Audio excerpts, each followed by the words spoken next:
Patrol 911. Someone's trying to break into my house. What city are you in? St. Paul? I'm in St. Paul. What address are you at? 1794. 1794 what? 1794. Minnehaha Avenue. Minnehaha, someone's trying west? The troubled voice you just heard belonged to 25-year-old Heidi Firkus, who would tragically pass away just moments later. On April 25, 2010, when police finally arrived at their residence on the 17100 block of West Minnehaha Avenue in Minnesota, they discovered Heidi dead from a single gunshot wound. Who was the intruder Heidi was talking about? And what precisely happened in the home? Situated along the banks of the mighty Mississippi River, St. Paul is a key regional business center and the seat of Minnesota's government. With a population of over 300,000, St. Paul is known as the Twin City to its larger neighbor, Minneapolis. Matching the vibrance of its residents, St. Paul fully embraces the full spectrum of the four seasons, from mild summers to brisk winters. But what truly adds to the fun and excitement of St. Paul is its widely acclaimed brewery scene, which has garnered the city the esteemed title of the beer capital of Minnesota. So, amidst this idyllic setting, when a deadly home invasion took place in 2010, residents were not quite ready to deal with it. Heidi Marie Erickson's journey on this earth began in Roseville, Minnesota, where she was born to her parents, John and Linda Erickson, on December 14, 1984.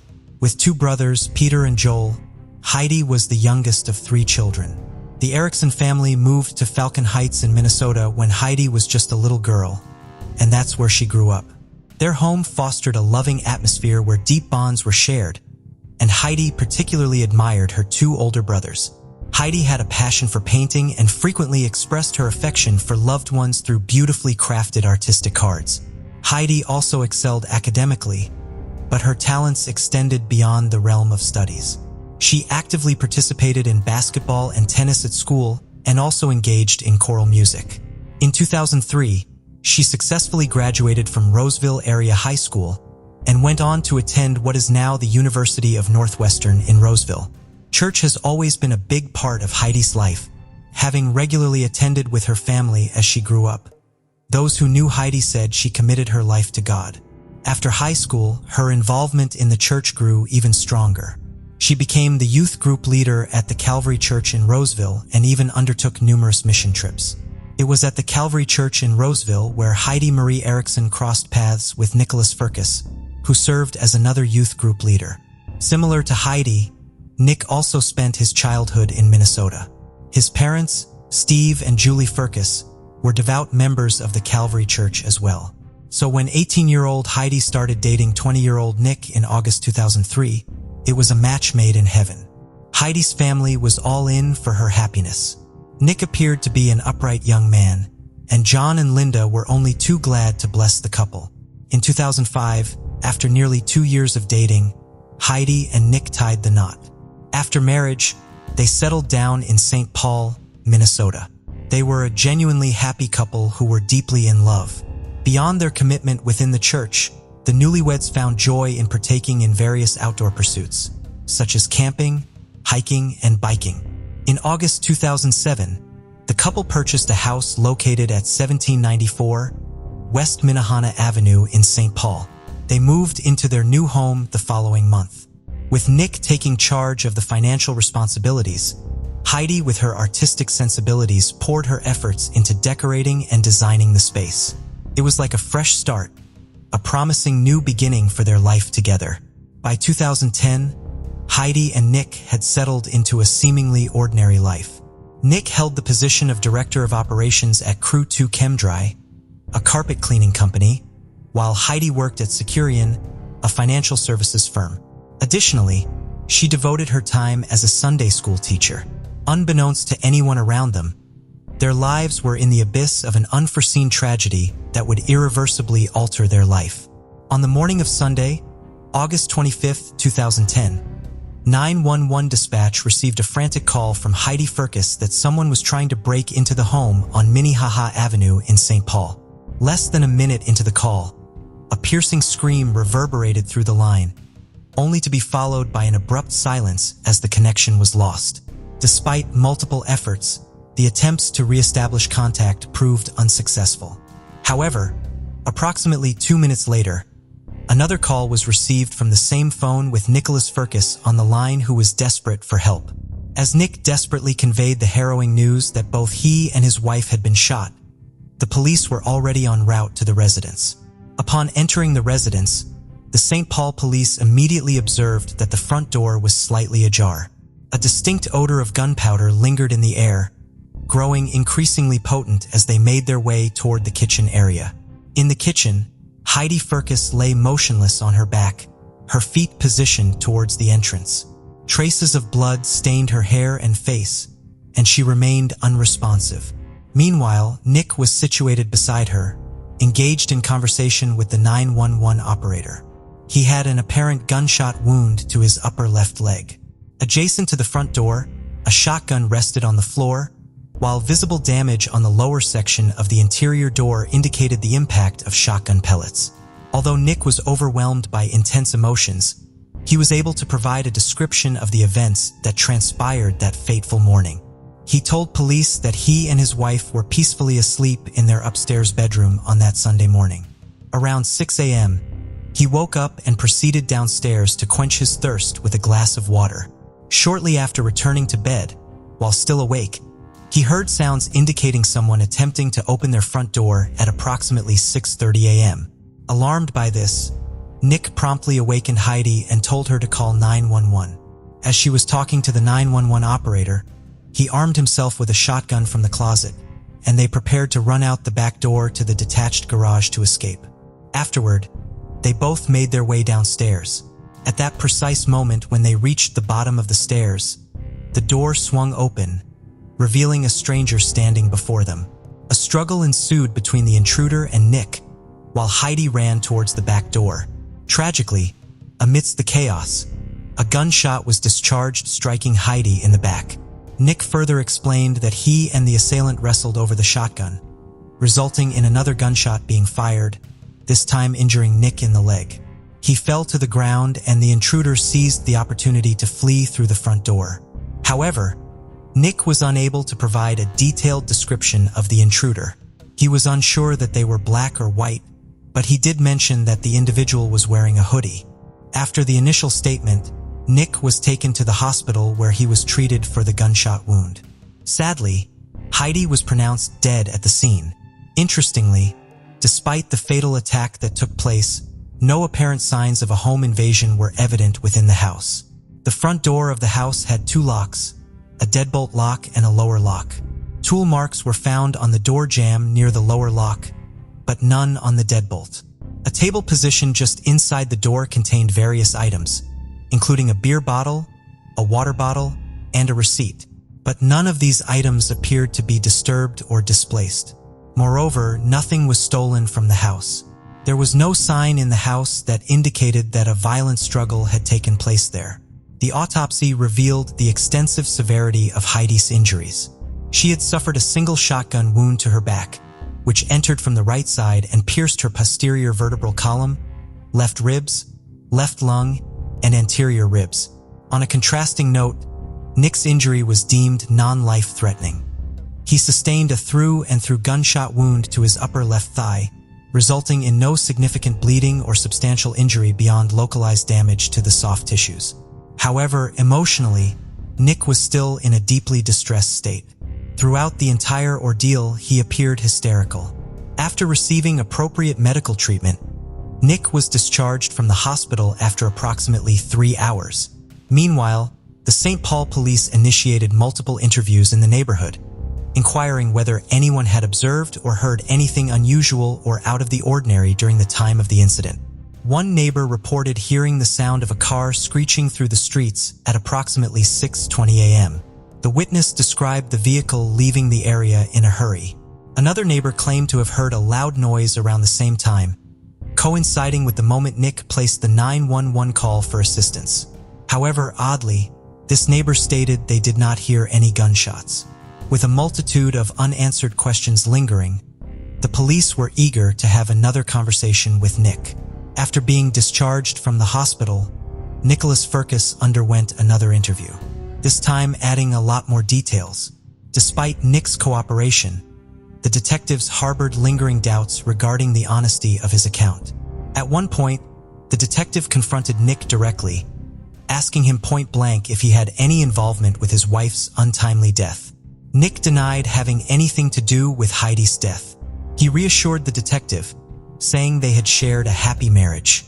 Though Nick had acknowledged that they were having financial troubles, nobody had anticipated the secret he was about to reveal. He disclosed that he and Heidi had fallen behind on their bills, resulting in their home being foreclosed upon. In fact, the imminent eviction was scheduled for the very next day. What made the revelation even more startling was the fact that they had kept this awful situation hidden from their friends and family. Nick confessed that their plan was to pack up their belongings on Monday morning, store some items in the garage temporarily, and seek temporary accommodation with someone they knew. Additionally, he claimed that there had been fraudulent activity in their bank account. The disclosure of this bombshell revelation left the police astounded, and their immediate focus shifted toward verifying the truthfulness of Nick's claims. As the police delved deeper into the investigation, troubling aspects began to emerge regarding the situation of the young couple. They discovered that back in 2007, Nick and Heidi purchased their home for $250,000 utilizing two mortgages. The primary mortgage carried a monthly payment of approximately $1,300, while the second mortgage had a monthly payment of around $250. However, the last payment made on either mortgage was on September 22, 2008, almost 2 years before the murder. Following their failure to meet mortgage obligations, Nick received foreclosure documents on April 30, 2009. These documents were located in Nick's car during a search. The detectives further learned that on June 4, 2009, the house was sold at a sheriff's auction. On January 29, 2010, a representative from the law firm handling the foreclosure made a telephone offer to Nicholas Firkus, proposing $4,000 in cash if they vacated the premises by February 18, 2010, or $25,100 if they vacated by March 20, 2010. However, Nick did not accept either offer. Eviction proceedings were initiated on February 12, 2010, and an eviction hearing was held on March 8, 2010. Surprisingly, Nicholas Firkus attended the hearing alone, in Heidi's absence. Eventually, Nick signed an agreement to vacate the house by March 22, 2010. However, when the Firkuses failed to comply by the specified date, the law firm sent Nicholas Firkus a letter setting a lockout date of April 9, 2010. On April 6, 2010, just 3 days before the scheduled eviction date, Nick contacted the law firm claiming that his grandmother was in hospice on her deathbed, thus requesting a few extra weeks to vacate the property. The law firm agreed and rescheduled the lockout for Monday, April 26, 2010.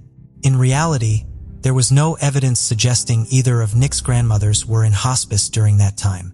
But what raised further doubts was a lack of preparation made for an eviction. Despite being aware of the impending need to vacate the property, there were no signs of any packing or preparations being made. Pictures were still on the wall.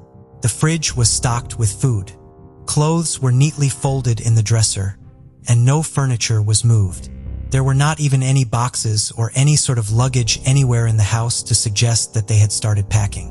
Detectives discovered that Nick and Heidi's troubles were not limited to housing issues. The couple had been living well beyond their means and were burdened by substantial financial difficulties. They had numerous unpaid utility bills and credit card bills. At the time of Heidi's death, they owed the U.S. Bank a total of $1,736.31. Additionally, an REI credit card had an outstanding balance of $17,381.66. A review of the credit card charges from 2008 to 2009 showed that Nicholas Firkus made 2.4 times more charges on the credit cards compared to Heidi.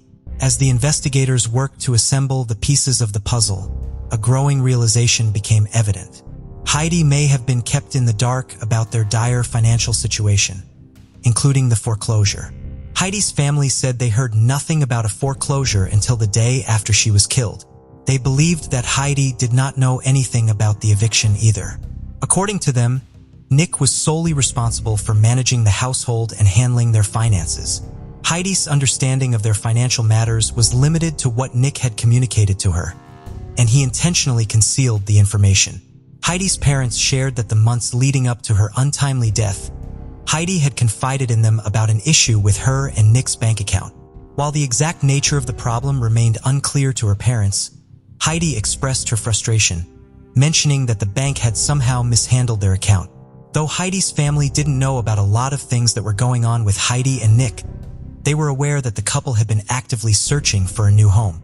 Heidi had mentioned to her parents that they were considering the possibility of renting a temporary place. Nick was also present during this conversation, but he remained silent.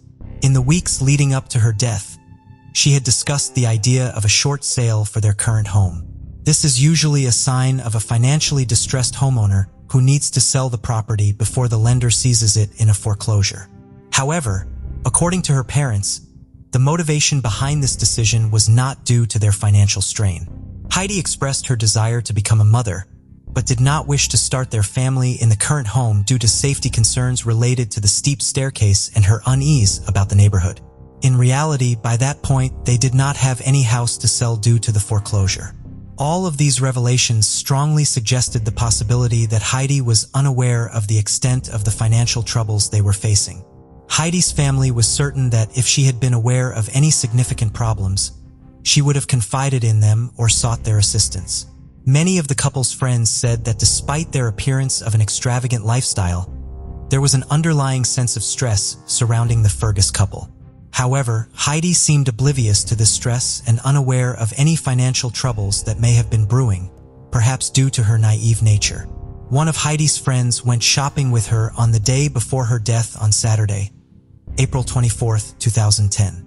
The friend told the investigators that Heidi did not appear upset or nervous about their financial situation. In fact, she was looking to buy a dress for a friend's upcoming wedding. Heidi had also made plans for Sunday, which was extremely odd given the fact that their eviction was scheduled for the same day. All of these accounts raised suspicions about Nick's credibility. In search of any solid evidence, detectives conducted a thorough examination of the text messages and emails exchanged between Heidi and Nick. However, they found no messages referencing foreclosure, eviction proceedings, or any indication that they would imminently need to vacate their house. On the contrary, a message sent by Heidi to a friend on March 11, 2010 expressed a desire for relocation if they were not tied down by their current house. The law firm handling the foreclosure and eviction had no documentation signed by Heidi, and their representatives had never been in direct contact with her. All interactions and communications were solely with Nick. Furthermore, in the emails from March-April 2010, Heidi repeatedly requested Nick to handle and respond to these calls, indicating that she was receiving them. In response, Nick reassured her that he was taking care of it and mentioned being in contact with U.S. Bank regarding an audit involving fraud with their account. He also assured Heidi that their credit scores were good. In reality, the bank never conducted any such audit, nor was there any fraud related to the Fergus account. Even with this seemingly incriminating evidence, what made the case all the more perplexing was the absence of a clear motive. Detectives thoroughly investigated Nick's financial accounts in search of any possible leads, but they found no evidence of him benefiting from Heidi's death, whether monetarily or otherwise. Taking another approach to this puzzling case, detectives reconstructed the invasion to observe whether it was possible to hear the jingling sound at the front door from the upstairs bedroom. Unfortunately, the test did not yield any significant findings. The lack of development was disappointing, but authorities continued their efforts to uncover the truth. Throughout the investigation, the police maintained contact with Nick, and he was cooperative for the most part. He willingly provided his DNA samples and answered their questions. However, a few weeks later, Nick decided to hire a lawyer, Joe Friedberg, who advised him to cease communication with the police. Friedberg alleged that Nick had been mistreated by the police, emphasizing that Nick was a victim and a grieving widower rather than a suspect. As a result, when the police approached Nick with more probing inquiries, he declined to respond to any of them, following the advice of his attorney. To the astonishment of everyone involved, the investigation took a significant turn when Nick's lawyer, Joe Friedberg, reached out to the police. He presented them with the sketch of the alleged intruder, which had been crafted with the assistance of a private artist. Detectives found it peculiar that Nick and his lawyer had sought the assistance of a random artist, instead of utilizing the professional services of the police sketch artist. The police became even more skeptical when they compared Nick's initial claim of not getting a good look at the intruder with the level of detail present in the release sketch. The illustration depicted a middle-aged man with a dark complexion, big eyes, and wearing a hoodie. Despite their suspicion, the authorities decided to give Nick the benefit of the doubt. In an effort to potentially identify the alleged intruder, the police released the sketch to the media, and soon they found a lead. The sketch looked familiar to St. Paul police. Approximately 4 months earlier, the police had been involved in a high-profile case involving a series of break-ins during the morning hours, where the homeowners were present during the incidents. These crimes had garnered significant media attention at the time. The police realized that they might be dealing with the same individual and focused their efforts on linking the two cases together. The intruder was a man named Michael Lee Pye. But there was just one problem. Michael Pye could have been involved in Heidi's murder because he was already in prison when she was killed. He was arrested on January 1, 2010 for the series of burglaries. The St. Paul police still interviewed Pye and subsequently ruled him out as a suspect. Detectives theorized that Nick Firkus may have seen Pye's face in the media coverage and concocted a story implicating him as the intruder. But theories alone couldn't prove Nick's guilt. So the investigators waited for something more substantial: the forensic reports. The forensic report yielded some intriguing findings. The ballistic analysis of the bullets revealed that both shots were fired from Nick's shotgun, confirming his statement regarding the weapon used in the incident. However, the bullet trajectory of Heidi's gunshot wound did not align with the account provided by Nick. But the biggest finding was the absence of unidentified DNA on both the murder weapon and the crime scene. The only DNA they could find either belonged to Heidi or Nick. This led them to consider the possibility that there might not have been an intruder involved, but rather the crime was perpetrated from within. But what could Nick Firkus possibly gain from his wife's murder? Detectives couldn't help but wonder if Nick had deceived Heidi for an extended period, painting a false picture of a stable and prosperous life. Heidi may have discovered the truth about their financial turmoil, or she was very close to doing so. Perhaps driven by fear or desperation, he had resorted to drastic measures to maintain the illusion he had created for Heidi. However, these were all speculations, and authorities still lacked enough conclusive evidence to tie Nick Firkus to the crime. As the days turned into months, Heidi's family had to move on with their life. However, they continued to advocate for justice. Unfortunately, the investigation seemed to have reached a standstill, leaving many frustrated and disheartened. Some staunchly believed in Nick's innocence, firmly convinced that an intruder was responsible for Heidi's tragic death. On the other hand, some believed that Nick had a hand in Heidi's murder. Over the years, the St. Paul police made repeated attempts to contact Nick, seeking his cooperation and assistance in the investigation. However, Nick showed no interest in engaging with the authorities and even requested them to stop reaching out to him. His lawyer, Friedberg, consistently asserted that the police had exaggerated the financial troubles faced by the Firkus couple. According to him, their law firm had thoroughly examined the accounts and concluded that the situation was not as dire as portrayed by the police. Media personnel also tried to reach out to Nick for interviews or statements, but their attempts were met with little success as well. As time went on without any significant breakthroughs, the case gradually turned cold. Though authorities never ruled Nick out as a possible suspect, he was also never officially declared as a suspect. Meanwhile, Nick had moved on with his life too. Just 3 months after Heidi's death, Nick met another woman, Rachel Watson, and used his recent tragedy as a means to win her affection. Coincidentally, Rachel got to know Nick on a personal level through her sister, Sarah, who had shared a close friendship with Heidi. Believing that Nick was the man of her dreams, Rachel started a romantic relationship with him. Sarah too held the belief that she was the one for Nick, considering him a remarkable man who had loved and faithfully cared for his wife. In August 2012, after almost a year of dating, Rachel and Nick exchanged vows. The couple went on to have a happy marriage, and they eventually became the proud parents of 3 wonderful children.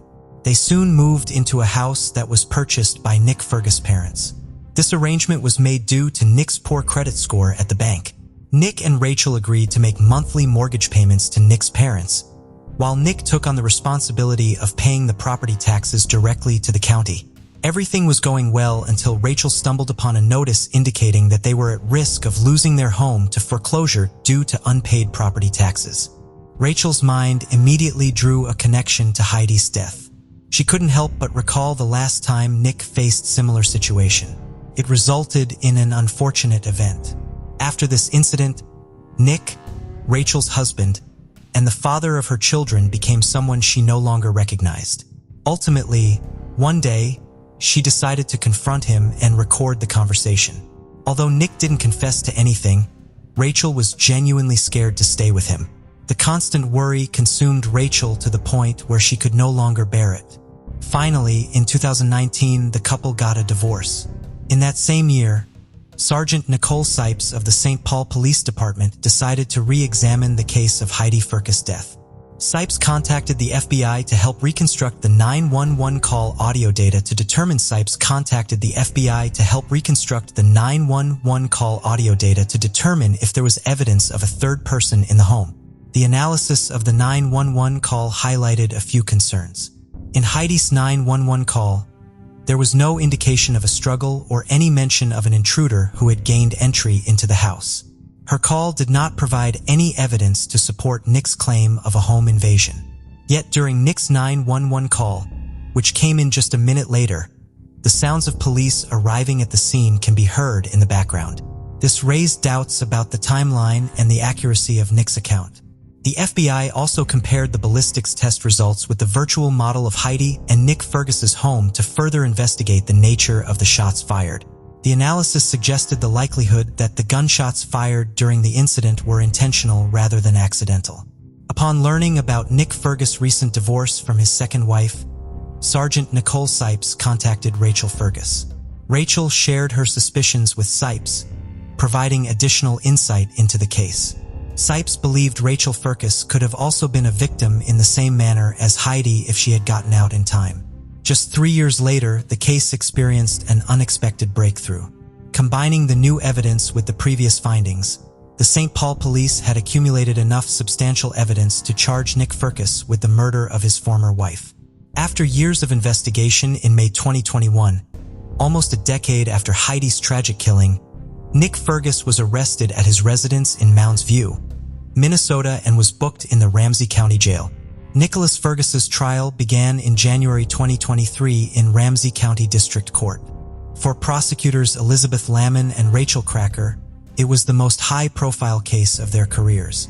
Along with presenting the other evidence, the prosecutors presented a possible timeline of events on the day of the murder to the jurors. Their theory was that on August 25, 2010, around 6:30 a.m., Nick had awakened Heidi, claiming to have heard an intruder. Heidi, still sleepy and frightened, followed him downstairs. He made her call 911 to make this story more credible. It was at that moment when Heidi turned her back that Nick shot her. Afterward, he shot himself in the leg and made up the intruder story to the authorities.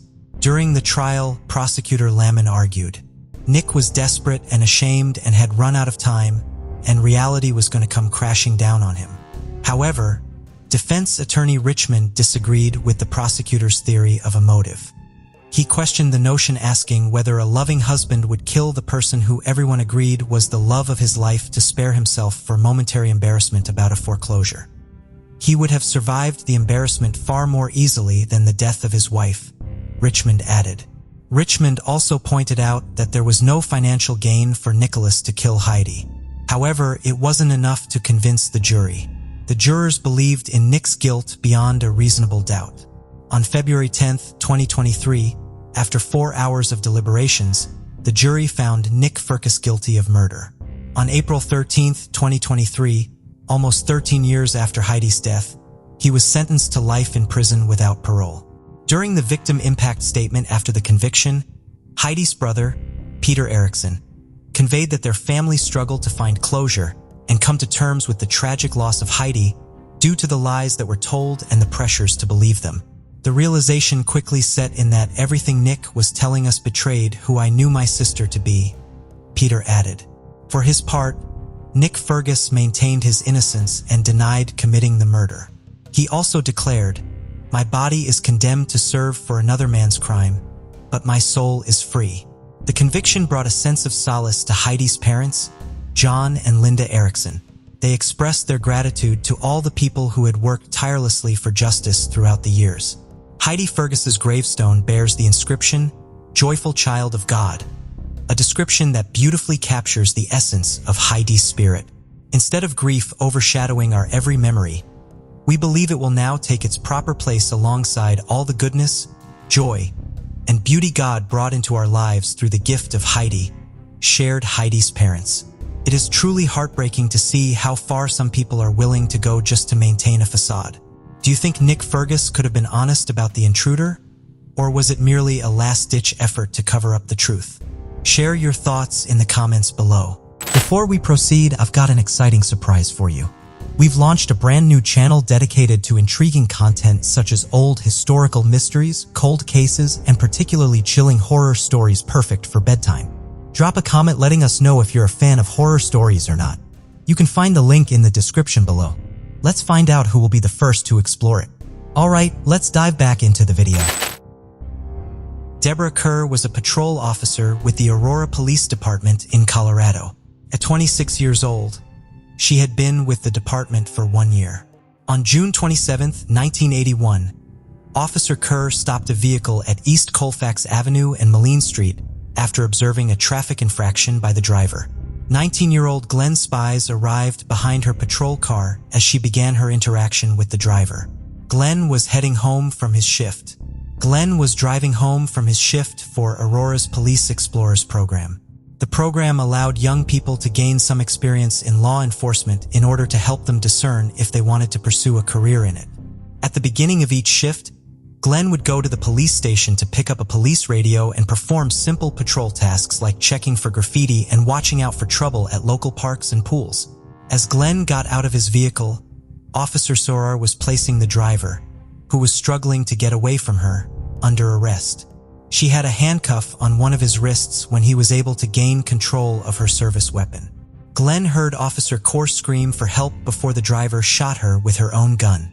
Upon hearing the shot, Glenn tried to hide behind the patrol car, but the assailant was able to shoot him as well. The bullet shattered near his spine. The shooter took off in his vehicle. Glenn could not move as a result of the location of his injury, and he was unable to go for help or get to Officer Kerr. Glenn was rushed to the hospital. Despite initial concerns, he did not lose his ability to walk. His injury did prevent him from continuing into law enforcement, however, as it left him in a great deal of pain and made walking difficult. Officer Kerr did not survive her injuries. That day, she became the first Aurora police officer to be killed in the line of duty. Her killer was quickly identified as 30-year-old Joe Michael Irvin. Irvin was originally from North Texas. He had come to Colorado in 1969 to escape prosecution for another murder. In October of that year, a grand jury in Tarrant County indicted him for a murder which had occurred at a bowling alley in Fort Worth 2 months earlier. The victim in that crime was 21-year-old Rodney Gene Bonham. During his time in Colorado, Irvin was suspected in several rapes and murders and was arrested but allowed out on bond in connection to 2 different cases. He was never connected back to the indictment in Texas because his year of birth had been incorrectly entered into the system when the arrest warrant was issued, and he had been living under the surname of Irwing while in Colorado. Because these issues had not yet been uncovered, he was never extradited to Texas. When Irvin was arrested at his residence for Officer Kerr's murder, he was in the process of attempting to saw her handcuff off of his wrist. Unfortunately, Irvin was never brought to justice for Officer Kerr's murder. On July 1st, justice for Officer Kerr's murder. On July 1st, 1981, just a few days after his arrest, while he was being held in the Adams County Detention Center, he took his own life. More than 4 decades later, authorities would learn that Officer Kerr had not been Irvin's first victim in Colorado. She had been his last. On January 28, 2022, authorities announced that they were closing 4 cold cases they were now attributing to Irvin. DNA had tied him to the 4 murders, 3 in Denver and 1 in Adams County, Colorado, that occurred between December of 1978 and January of 1981. While exact details have not been made public, Denver Police Commander Matt Clark did disclose that all of the cases had an underlying sexual component. 33-year-old Madeline Fury Livaday was killed on December 7, 1978.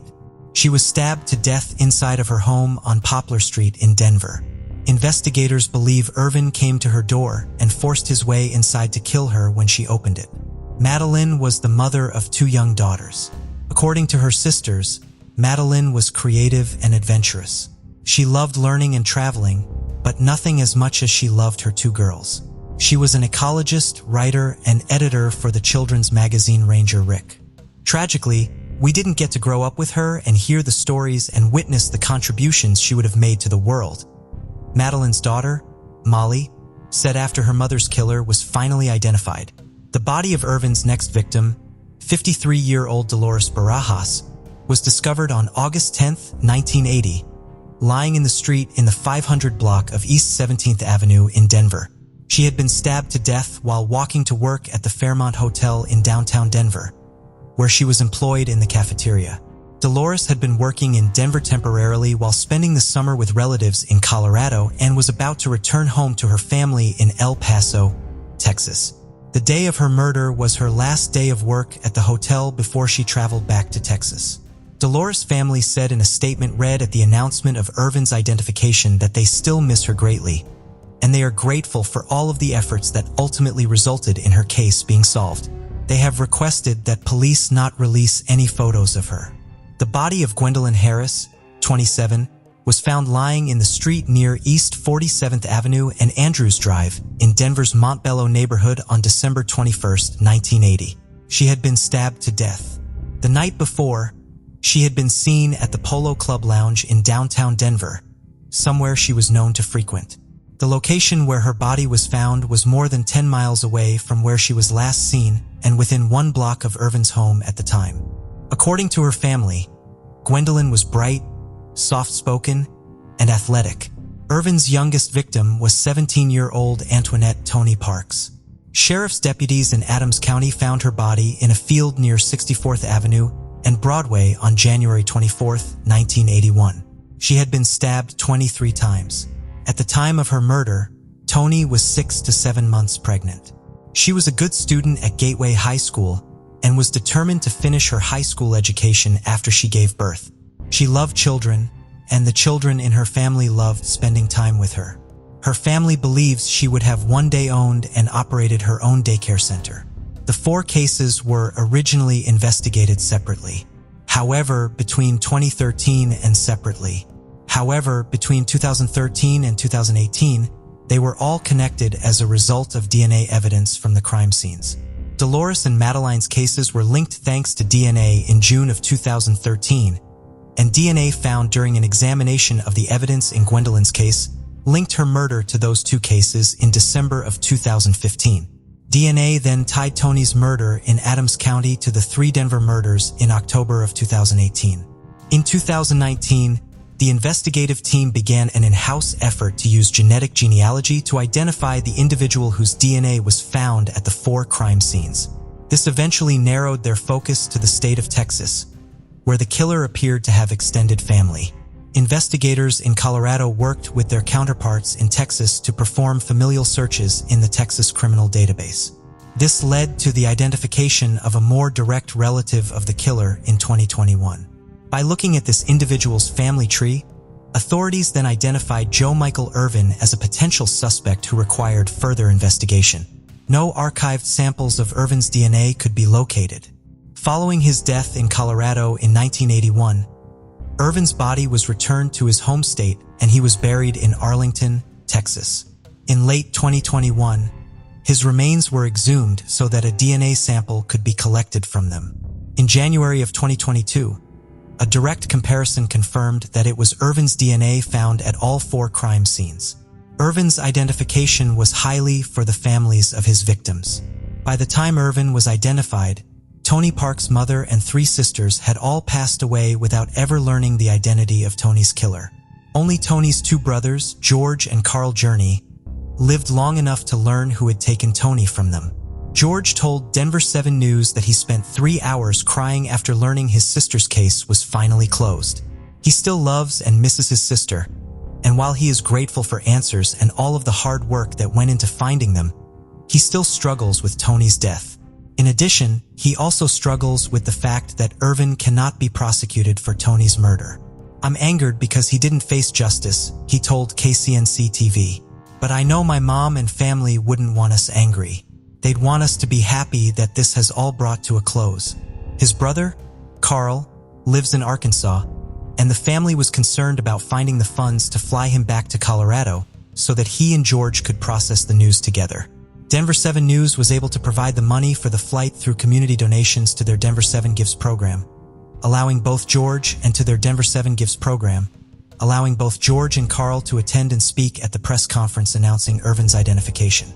Madeline Fury-Livedette's 2 daughters, Molly and Ariel, were also at the press conference, where Molly read a statement.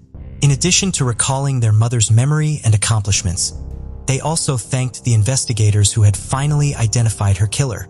They also recognized Officer Deborah Kerr and the lives she saved with her death.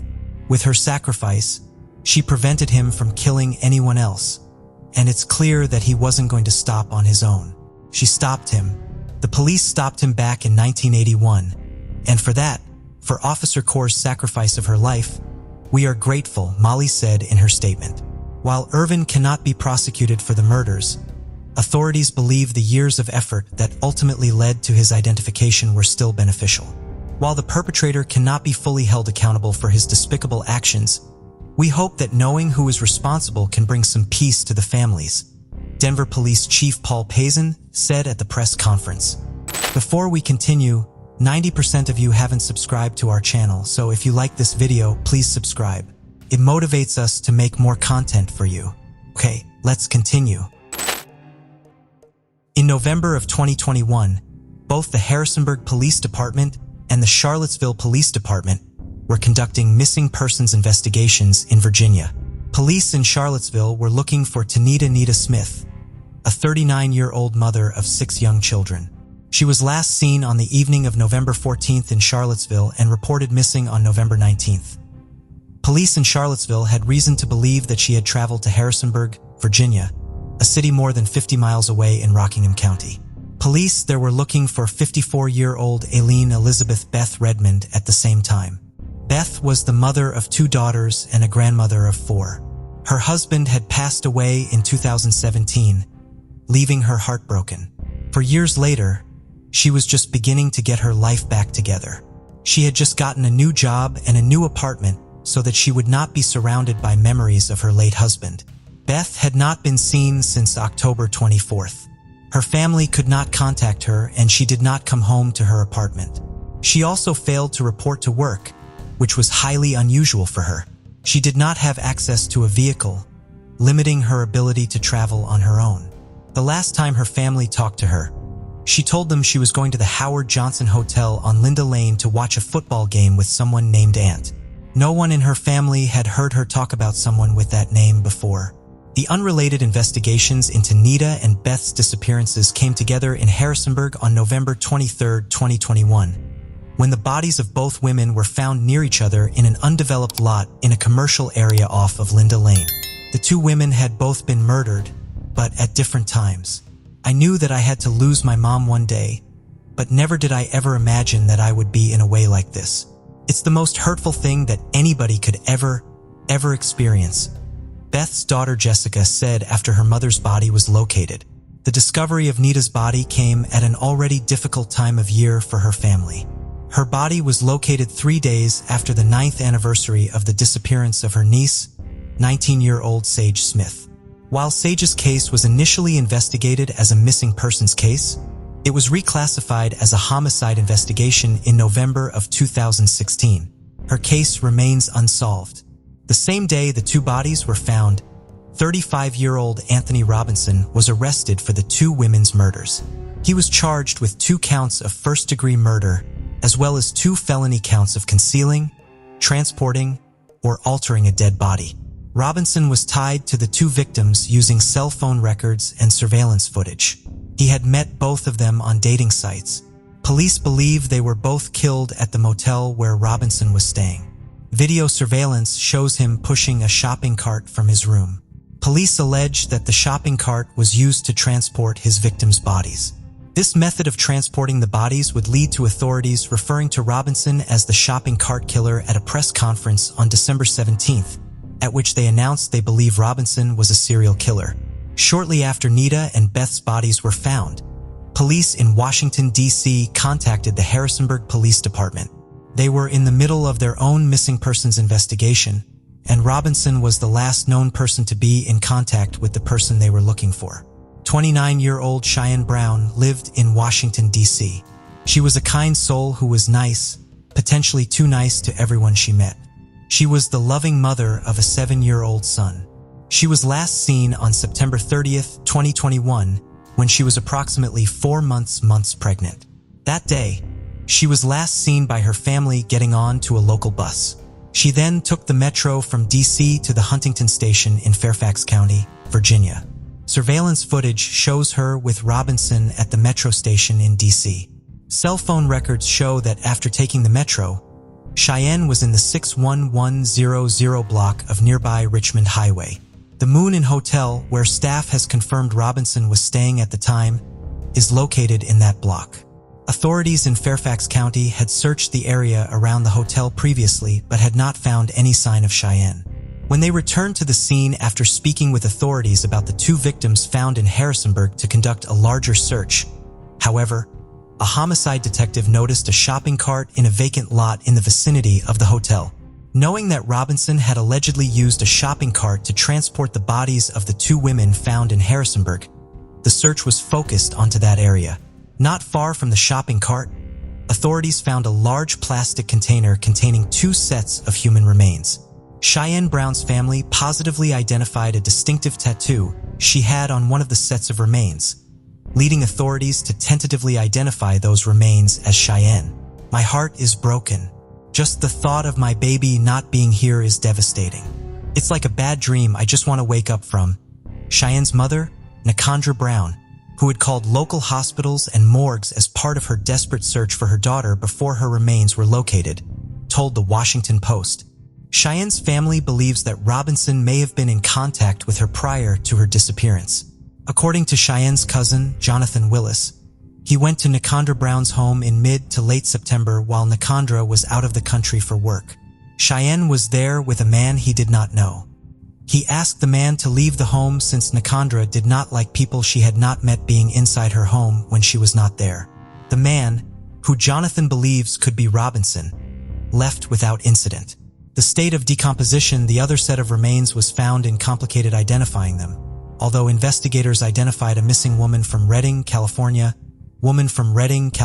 Stephanie Harrison, as a potential match to the remains. 48-year-old Stephanie was last in contact with her family on August 19th while she was on a sightseeing trip in Washington, D.C. Stephanie had 3 children and 3 grandchildren. She normally called her children multiple times throughout the day, so her daughter Destiny knew something was wrong when the routine calls her mother stopped. My mom was super family-oriented. She was a beautiful, kind soul.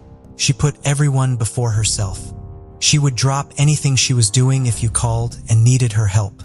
She would give you her last dime if you needed it, Destiny said of her mother. The last transaction on Stephanie's bank records occurred at the Moon Inn Hotel when she checked into a room there. She told her family she knew people in the Washington, D.C. area and may have been communicating with people online. Authorities from Virginia traveled to California to collect DNA samples from Jessica's family members to compare to the remains. On January 7, 2022, authorities announced that DNA had confirmed that the remains found near the hotel belonged to Cheyenne Brown and Stephanie Harrison. Robinson has no known criminal record, although he has interacted with the police in Washington, D.C. before. On 3 occasions, in 2012 and 2013, Robinson was involved when police were called for a domestic dispute, unauthorized use of a vehicle, and an argument Robinson had with his aunt. He was not accused of violence during any of these incidents, and they did not result in an arrest or any charges. Police believe Robinson met his victims through various social media and online dating sites, although the only ones they have publicly discussed by name are Tagged and Plenty of Fish. Since his arrest, at least 2 women who met him through such sites have come forward to police. They say that when they met Robinson in person, they could tell that something was wrong and quickly ended their dates with him, which police believe may have saved their lives. Authorities would like to speak with any other women who met Robinson online, particularly through dating sites. Robinson lived a transient lifestyle, moving around and working various jobs. In addition to Virginia and Washington, D.C., he has known former addresses in Maryland and New York. Authorities are investigating possible ties between Robinson and other unsolved cases in various locations. He didn't suddenly turn into who he is 3 months ago. That's why we are painstakingly going through his whereabouts, his relationships, and employment history to figure out if, in fact, there are other victims. The good thing is he's in custody. The challenge that remains is identifying other victims. Fairfax County Police Chief Kevin Davis said after Robinson's arrest, so far, only one other potential victim has been identified. Investigators are currently working to determine if Robinson is connected to the murder of a young woman whose body was found in a shopping cart in Washington, D.C. on September 7, 2021. Her name has not been made public. Digital evidence allegedly places Robinson in the area at the time the victim went missing. While authorities believe it is important to publicize the details of Robinson's crimes in order to identify other potential victims in other parts of the country, Robinson's lawyer disagrees. In a court filing made in December of 2021, his lawyer asked the court to issue a gag order that would prevent law enforcement from using the term shopping cart killer, releasing information in the case to the public without the permission of the court, or referring to argues that language used by various departments involved in the case is prejudicial and will impact his client's ability to receive a fair trial. He further argues that it is inaccurate to refer to his client as a serial killer, as he is so far response to the filing, standing by their handling of the investigation. The court proceedings are ongoing. 62-year-old Gladys May Hensley lived in an apartment within a senior living complex on High Street in Eugene, Oregon. On June 5, 1986, the staff at the complex became concerned because they had not seen Gladys in a few days and decided to perform a welfare check. When they entered the apartment, they discovered Gladys' body. She had been murdered. The police estimated her time of death as the early morning hours of the previous day, June 4th. One of the apartment's windows was found unlocked, and all of the curtains had been drawn. 2 weeks later, there was another murder in Eugene. While there were differences in victim profile and the location where each victim was found, the Eugene Police Department believed the 2 cases were connected due to the fact that the crime scenes were only a few miles away from each other and the manner of death of each of the victims was the same. That manner of death has not been specified publicly and only described by police as the result of homicidal violence. The second victim was 33-year-old Janice Dickinson. On June 19, 1986, her nude and bloody body was discovered lying face up under a tree along a hillside behind a car dealership on Colberg Road. She had been sexually assaulted, and there were signs of a struggle at the scene. These 2 murders would later be connected to a case being investigated by the Oregon State Police. 73-year-old Geraldine Spencer Toohey lived alone in her home on Franklin Boulevard in Eugene. On the evening of February 27, 1988, she was speaking on the phone with her sister. The call suddenly cut off in the middle of the conversation. Geraldine's sister went to the home the following morning to pick Geraldine up for church. When she looked inside the house through a window, she saw her sister's half-naked body on the floor inside. Geraldine had been sexually assaulted. Her phone line had been cut, explaining the abrupt end to the call with her sister the night before. Police believed that her killer had known she lived alone and had forced their way in through the front door. A sketch of a potential suspect was developed but did not lead to an arrest. There was little progress in the investigations in the following years, despite the efforts of the authorities and public appeals from the victims' families. In 2000, examination of DNA evidence confirmed that all 3 murders had been committed by the same individual. There was no match found to this profile in criminal databases. In 2016, Virginia-based Parabon Nanolabs began offering the snapshot phenotyping service, which predicts physical features and generates images of what the contributor of a provided DNA sample might look like. Police in Oregon paid for the service in connection to the 3 women's murders, and 2 images showing what their suspect may have looked like at age 25 and at age 55 were generated. Investigators received the images in September of 2017 and released them to the public in January of 2018 with an appeal for anyone who knew someone who resembled the man pictured in the report to come forward. Unfortunately, despite over 100 tips being called in, the appeal did not lead to an identification. Investigators then worked again with Parabon Nanolabs to use genetic genealogy in the case. The effort identified 4 potential suspects for them to follow up on. After extensive further investigation, on February 2, 2022, the Eugene Police Department announced that Gladys, Janice, and Geraldine's killer had been identified as John Charles Bolsinger. In addition to the DNA evidence, fingerprint evidence, footwear analysis, and the development of a timeline of Bolsinger's movements at the time of the murders all supported his identification. Unfortunately, Bolsinger could not be prosecuted for the murders because he committed suicide in Springfield, Oregon on March 23, 1988, less than a month after Geraldine Tuohy's murder.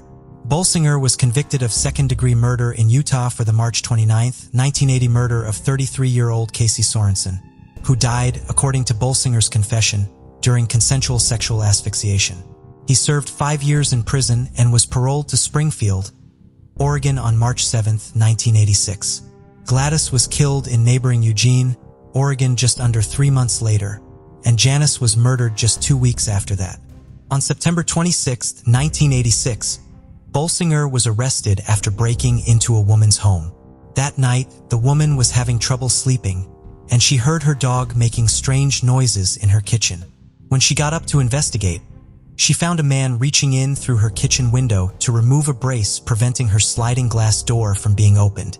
She ran into her living room and called 911. The man made entry into the house and followed her into the living room. When he tried to take the phone from her, she began screaming and hitting him with the phone as well as a nearby flashlight. The man fled the residence, leaving behind a down vest and a paring knife. The woman told the police that the man had run off when they arrived just after he escaped, and he was soon apprehended by a canine officer. The intruder was Bolsinger. He said he had gone up to the woman's house and knocked on the door a few times, but nothing else, and claimed that he remembered nothing else about the home as he was suffering from memory loss. Bolsinger was sentenced to 5 years in prison but was only in custody in Oregon for less than 1 year. He was transferred from the Oregon Department of Corrections to the Utah State Prison on August 4, 1987, to serve time for violating his parole. He was released from prison in Utah just a few months later on December 7th. He returned to Oregon and enrolled at Lane Community College for the winter 1988 term. Geraldine was murdered in February of 1988. Bolsinger took his own life in March, just a few weeks after the release of the sketch of the suspect in her case, although there is no way of knowing if the sketch influenced his decision. Authorities have not been able to identify any sort of relationship between Bolsinger and any of his 3 victims in Oregon. The press release announcing Bolsinger's identification concluded by saying, "The Eugene Police Department and the Oregon State Police are pleased to finally bring closure to the family members of Gladys, Janice, and Geraldine, as well as our community. Both agencies remain committed to constantly evaluating unsolved cases and utilizing emerging technologies to bring closure to other families of crime victims. This resolution would not have been possible without the dedication of numerous police officers, detectives, crime scene investigators, and crime lab analysts over the last 35 years." Manise Staren was born on May 23, 1989. There is scant information about her early years. Records show she had a brother named Nora Staren, but it is unclear if she had any other siblings. By 2023, at 34 years old, Manise was a single mother of 3. She lived in a modest apartment at 1428 7th Street in St. Paul, Ramsey County, Minnesota. It remains uncertain whether she had ever been married. Accounts from those acquainted with Manise during this time painted a picture of a likable individual. Those who encountered her spoke of her positivity, patience and kindness that extended to everyone she encountered, regardless of their background. However, amid these commendable qualities, Manage grappled with personal demons. She faced the challenges of drug addiction and mental health issues. These struggles were known to her family and played a role in her children not living with her, as she was struggling to overcome her own battles. The circumstances surrounding Manise's addiction and mental health concerns certainly prevented her from providing a stable environment for her children. Despite the challenges, life continued to unfold for Manise. Then something unexpected happened.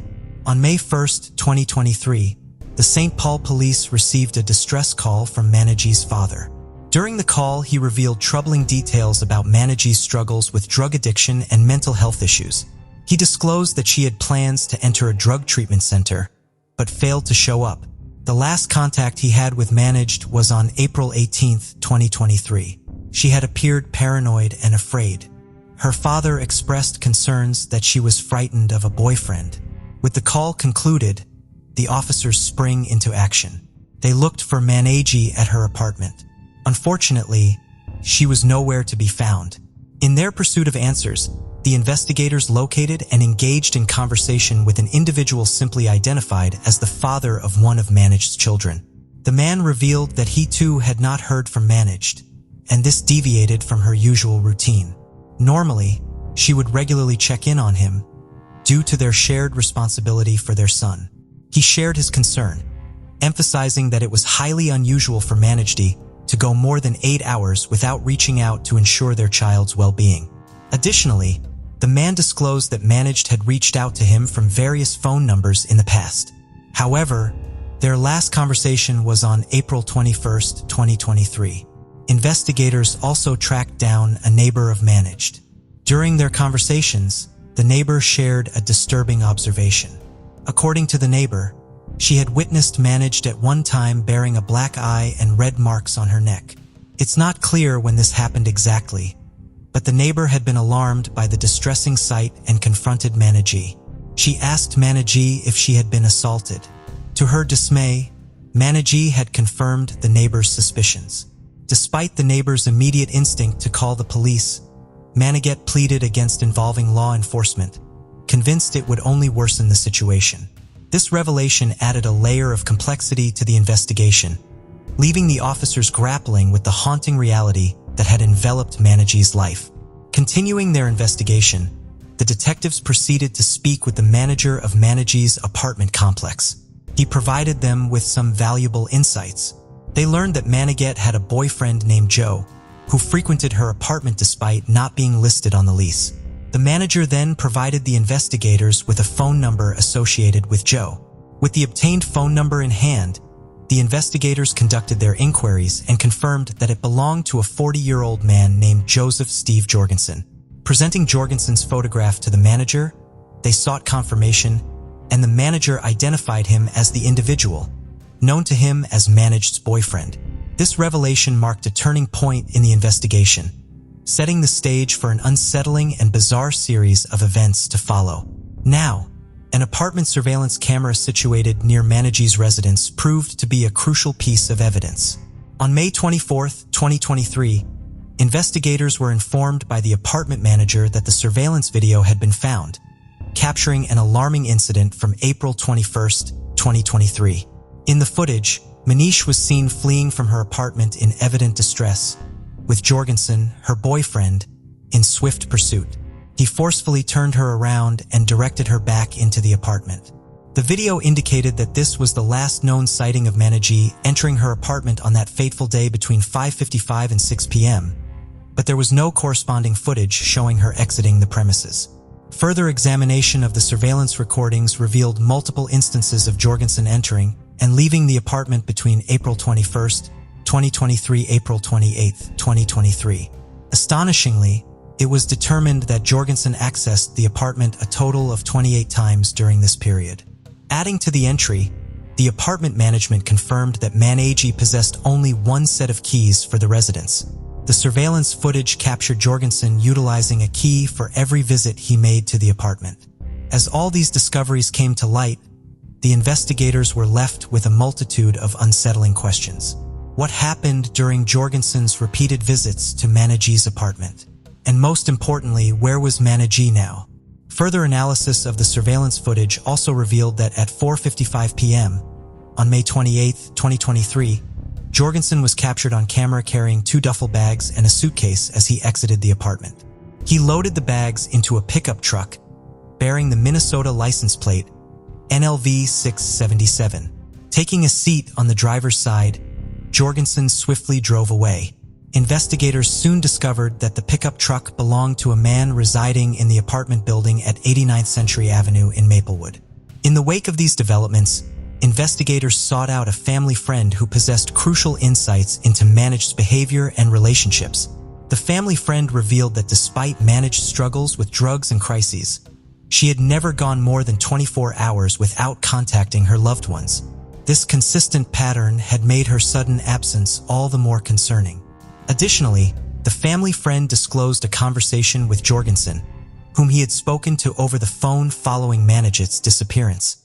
Jorgensen had told him at the time that Manise had left for the store, but never returned. According to the family friend, Jorgensen also expressed concerns that a man named Castle may have caused harm to Manise. Jorgensen had described this Castle as a suspicious individual. The family friend revealed that he had not been in contact with Jorgensen since that conversation. Armed with this newfound information, the investigators recognized the gravity of the situation at hand.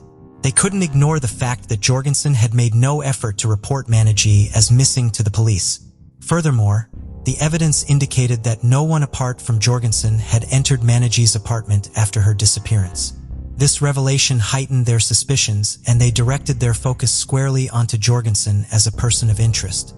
With growing concerns and mounting evidence, the police decided to conduct a thorough search of Manise's apartment. Accompanied by a property manager, an officer entered the premises. As they stepped inside, their attention was immediately drawn to the unsettling discoveries within. The officer and property manager noticed that the window screen to one of the bedroom windows lay discarded on the floor. Furthermore, a closer examination of the living room revealed a television with a cracked screen in multiple places. The property manager confirmed that the screen had not been damaged before this discovery. As they continued their search, the officers noticed a broken glass panel on the microwave. It showed signs of having been cleaned up. In Manise's bedroom, they observed that the bedsheet had been partially removed, revealing a foam pad atop the mattress. To their surprise, the foam pad bore a large hole that had been deliberately cut and removed. Adding to the disconcerting scene, red stains were visible at the foot of the bed. These findings intensified the growing unease surrounding Manise's disappearance, propelling the investigators further into a labyrinth of unsettling clues and harrowing possibilities. Following the necessary legal procedures, the officers obtained a warrant to thoroughly search and process Manise's apartment for vital forensic evidence. The warrant was executed on May 25, 2023. Careful examination of the apartment by crime scene technicians unveiled a disconcerting truth. Substantial amounts of blood were discovered in the living room, notably on the couch, the floor, and the kitchen area. The telltale signs of an attempted cleanup indicated that someone had made desperate efforts to remove the traces of the blood. It became increasingly evident that someone had been seriously injured or even died within the apartment walls. In subsequent analysis, the preliminary findings confirmed the grim reality. The blood samples collected from the scene belonged to none other than Manise herself. Continuing her investigation, the authorities uncovered vital information regarding Manise's finances. It was revealed that she received assistance through the state of Minnesota in the form of Electronic Benefits Transfer, EBT card. This card enables recipients of government aid, such as food stamps, to make direct purchases from retailers. Recognizing the significance of this revelation, a warrant was swiftly obtained to access Manise's EBT account records. The investigation unveiled a series of transactions that occurred after her last known sighting on April 21, 2023. One such transaction took place on May 9, 2023, where Jorgensen used Manise's EBT card to conduct an ATM withdrawal at the Speedway located at 11 Century Avenue North in Maplewood. That same day, he used Manise's EBT card at the Dollar Tree store located at 7150 Valley Creek Plaza in Woodbury. There, he made a rather peculiar purchase. His shopping list included a cleaning bucket, 2 boxes of saran wrap, paper towels, garbage bags, liquid cleaner latex gloves, and disinfectant wipes. This was a suspicious assortment of supplies that piqued the interest of the investigators. On May 11, 2023, Jorgensen made another transaction using Manise's EBT card, this time at the Cub Food store situated at 1177 Clarence Street in St. Paul, Ramsey County. He also used the card at a different Dollar Tree store situated at 7085 10th Street North in Oakdale. This time around, he procured more paper towels for additional boxes of saran wrap, cleaning products, and disinfectant wipes. The recurrent purchase of such items only served to deepen the mystery surrounding Jorgensen's activities and intentions. Adding another layer of entry, authorities uncovered evidence implicating another individual simply identified as ZD. This ZD also utilized Manise's EBT card. Following this, investigators proceeded to obtain a search warrant to access information related to Jorgensen's Gmail and Google accounts. Analyzing the obtained data, a series of noteworthy Google searches made by Jorgensen came to light, further deepening the investigators' concerns. On April 21, 2023, Jorgensen had searched for the word jugular. On May 1, 2023, he searched for what do police do with a missing persons report. On May 3, 2023, Jorgensen saw information on how to clear cookies from an Android phone. On May 27, 2023, his search query was how to remove GPS from a Lime scooter. On June 4, 2023, Jorgensen looked up lime for soil. Now at this point, one thing you should know is that lime, the substance Jorgensen had inquired about, can be utilized to speed up the decomposition process of a body and also the associated odors. The police were well aware of this fact, and this further heightened their concerns regarding Jorgensen's potential involvement in the disappearance of Manise. Based on the compelling evidence against Jorgensen, the police made a decisive move. The apartment investigators focused on and obtained a warrant to search was Jorgensen's. On June 26, 2023, a SWAT team moved in to execute the warrants, prepared for a potentially volatile encounter. As the officers confronted Jorgensen in his apartment, he responded with resistance, barricading himself within his bedroom. In a shocking turn of events, to the dismay of all present, Jorgensen started a fire, further escalating the danger and urgency of the situation. With utmost caution, the SWAT team made their move. A struggle ensued and Jorgensen fiercely fought against the officers, even making an attempt to seize the firearm of a SWAT officer. Eventually, the officers successfully apprehended Jorgensen. As a precautionary measure, he was promptly transported to the region's hospital for evaluation. This was to ensure his well-being and address any potential mental health concerns that may have contributed to his actions. In addition to Jorgensen, 2 other individuals were present in the apartment when he was apprehended. One of them, an unidentified female, bore marks of physical harm. She had multiple bruises, scratches, and a red neck. The woman would later tell the police that Jorgensen had strangled her and issued threats of violence, including chilling words like, "The neighbors won't hear you scream." The second person in the apartment was Jorgensen's roommate. During the standoff between Jorgensen and the police, the roommate had taken refuge in his own bedroom. The roommate was also taken into custody without resistance. Later, at the St. Paul Police Department, the roommate provided a statement during an interview. He disclosed that he suffered from a traumatic brain injury that had resulted in a loss of his sense of smell. Additionally, he revealed a long-standing acquaintance with Jorgensen, notably the roommate clarified. Due to his Monday through Friday work schedule, he had minimal interaction with Jorgensen or the women Jorgensen brought to the apartment. Following these events, officers interviewed ZD, a friend of Jorgensen. He was the other man who had also been observed using Manise's EBT card. The exact timing of the interview with ZD remains unclear. During the discussion, ZD revealed that he had only met Manise once or twice, emphasizing that he did not have a close relationship with her. According to ZD, when he inquired about Manise, Jorgensen informed him that she had been admitted to a mental health facility. ZD further disclosed that it was Jorgensen who provided him with both Manjit's EBT card and its corresponding PIN, leading him to assume that Jorgensen had permission to use the card. In addition, officers interviewed the apartment manager responsible for Jorgensen's residence.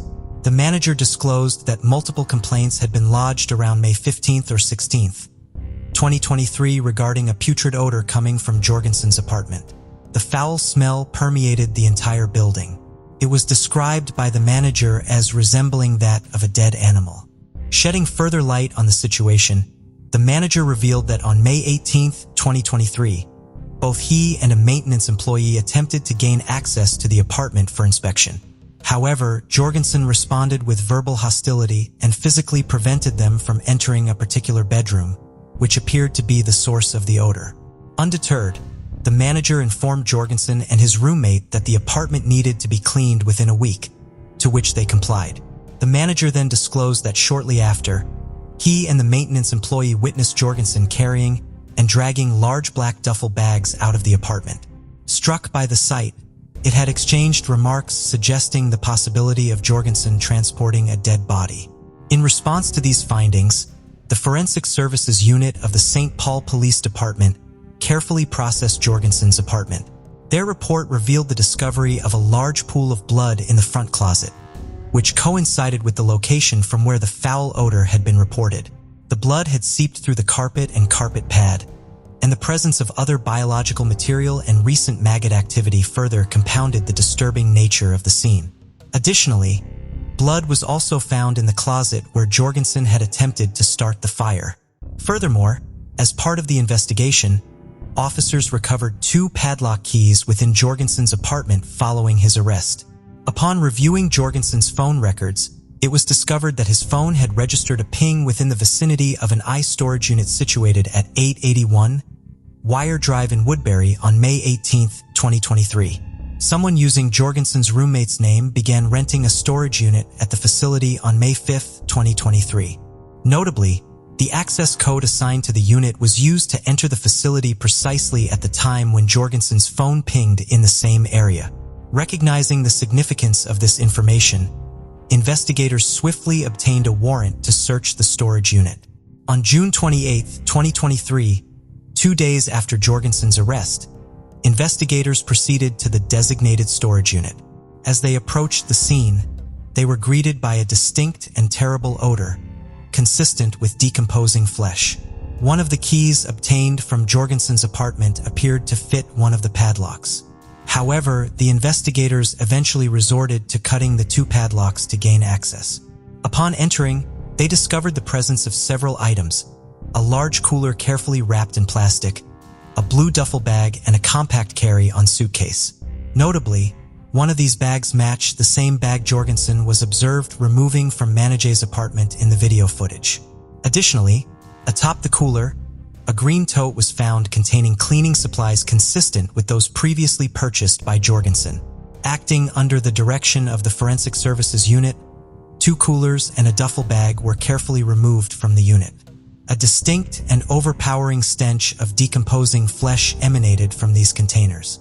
Enclosed within multiple layers of plastic, the contents remained inaccessible until they were transported to the medical examiner's office for further examination. Upon examination using an X-ray machine, it was revealed that the coolers and bag contained a human body. The larger cooler yielded a torso, while the larger bag held the arms and legs. The smaller cooler, on the other hand, contained a head. Subsequently, the Ramsey County Medical Examiner's Office conducted an autopsy on the recovered remains. The first set of remains, the torso, was carefully removed from the large cooler. Extensively enveloped in layers of saran wrap and multiple bags, great care had been taken to preserve and conceal it. The next set of remains to be removed was the head, similarly encased in numerous layers of saran wrap and bags. Finally, the third set of remains consisting of 2 arms, 2 thighs, and the remaining portions of the legs and feet were removed from the duffel bag. These remains had also been carefully wrapped in a substantial amount of saran wrap. Unwrapping the remains proved to be a time-consuming task for the medical examiner. With the completion of thorough examinations and analysis, The medical examiner successfully confirmed the identity of the remains as belonging to none other than Manise. Identification was established through recognized tattoos and dental records. Tragically, the determination of the manner of her death led to the conclusion that it was a homicide. Following this, investigators turned their attention back to the surveillance footage obtained from Angie's apartment, placing a particular focus on the bags that Jorgensen had removed from the premises. Upon careful review, it became increasingly apparent that Jorgensen had dismembered Mangio within her own apartment, meticulously dividing her remains and placing them in various bags he carried out. Jorgensen faced a series of charges in connection to the death of Manja. He was formally accused of 1 count of second-degree murder, reflecting the gravity of his alleged actions. Additionally, Jorgensen was charged with arson for deliberately setting a fire within his apartment during the confrontation with the SWAT team officers. The charges extended to include offenses such as threats of violence and disarming an officer. On the afternoon of June 30th, 2023, Jorgensen appeared briefly in court to address the murder charge. Throughout the proceedings, he shook his head from side to side, reacting to Assistant Ramsey County Attorney Isabella Eastwood as she presented details from the complaint. Eastwood further requested that bail be set at $5 million, a proposal that received the approval of Judge Timothy Carey. Jorgensen remained mostly silent during the court appearance, offering only his name when prompted. The defense attorney opted to reserve any arguments regarding bail for a later date, suggesting that a comprehensive defense strategy was being prepared.